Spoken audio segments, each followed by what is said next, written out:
We will look at the job cost worksheet now.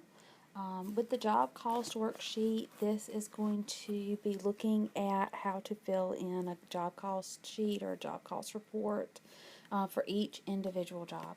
When we look at job costing, we are looking at individual jobs and what happens for each individual job. So on the worksheet, what you're going to see is you will see the job listed, you will see the material that's been requisitioned, and the material requisitioned, what you are looking at with this is your direct material column. Then you'll see a time tickets column. This deals with your direct labor, and so you're going to get these pieces of information directly off of these sheets.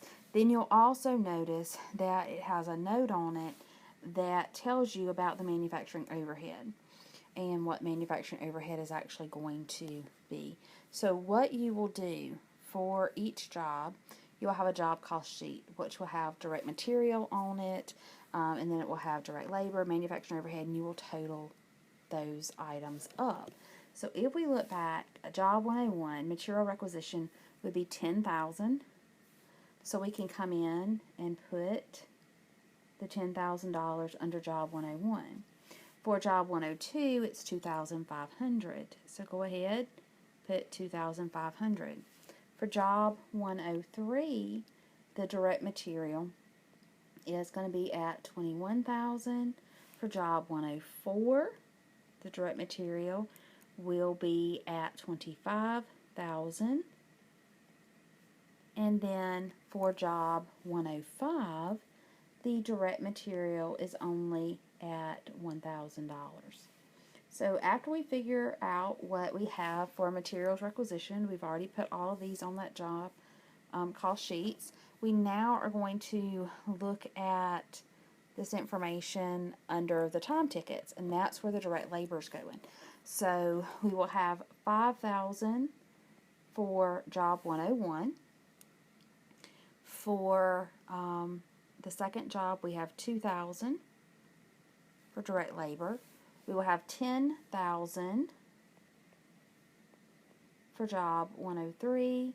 Job 104 is going to have $20,000. And then job 105 has $500 as far as the direct labor is concerned. If you look at your worksheet, it does say the manufacturing overhead is going to be based on 50% of the direct labor costs for each job. So what you're looking at is you are going to take 50% of these time tickets.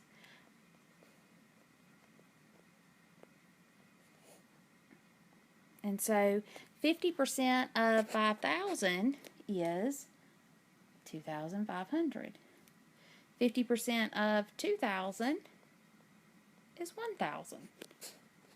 50% of 10,000 is going to be 5,000. 50% of 20,000 will be 10,000. And 50% of 500 is only going to be 250. So what I do after everything is said and done is I'm going to take and total all of these amounts. And so for job 105, I have 1,000 plus 500 plus 250. And so the total here is going to be 1,750. For job 102, I'm going to take 25 plus the 20 plus the 10, and I'm going to end up with $55,000 for the total cost for job 104. For job 103, I'm going to end up with $36,000, and so that's going to be my total. Then I get to job 101. I will total these up, and so I'll get 17,500. And then for job 102, I will get $5,000 $7,500. And so those are those job cost sheets, and that's how you work the job cost sheets and total all those out and figure out what is supposed to be where. The next part of your worksheet, it has a status column after time tickets that tells you what happens. So this item right here was sold. If it's sold, that means it goes on my cost of goods sold column. If it has been completed, but it hasn't been sold yet, that means that we're in finished goods. For items that are in process, that is in my work in process inventory. Again, sold is part of cost of goods sold. In process is part of my work in process. So the next question that was asked is, give the following totals at the end of the month. So it wanted to know, what is my total inventory at the end of the month for the work in progress, or work in process is something else it's called. These two words are actually interchangeable, progress and process. And it wants to know what that is. And so the things that are in process are going to be job 103 and job 105. So what I have to do is I need to go and look and see what these totals are. So job 105 is $1,750. So I'm going to put, that's $1,750. And then job, let's see, the other one was 103 is in process, that's part of my work in process, is $36,000. So I would have the $36,000. And I would add these two together. And I would end up with $37,750 is what I would have in that work in process inventory account. Now the next one it asked me about was my finished goods inventory. So if I look at my statuses, these are items that have been completed, but they haven't been sold yet. I only have one that fits into this category, and that is going to be job 102. So if I go back and look at what it is, that is $5,500. So this is what my finished goods inventory amount is going to be on my balance sheet.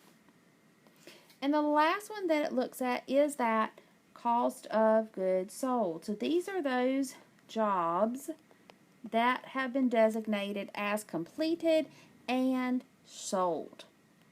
So if they have been sold, this is job 101 as well as job 104. So when I look at the cost here for job 101, I'm looking at $17,500.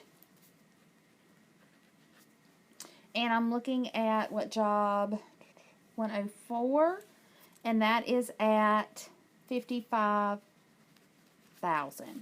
So when I move forward to this one, I am going to be looking at, as I said, $17,500 was on that job cost sheet for job 101. Job 104 had $55,000 on its cost sheet. So I would add these amounts together,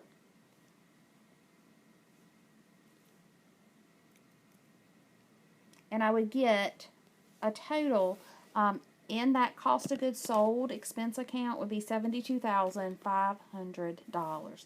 So again, that is my cost of goods sold. So if you ever see any problems like this is how you want to approach them, how you want to look at them to actually create these job call sheets, and then determine what you have in your inventory account and what you have as far as your cost of goods sold.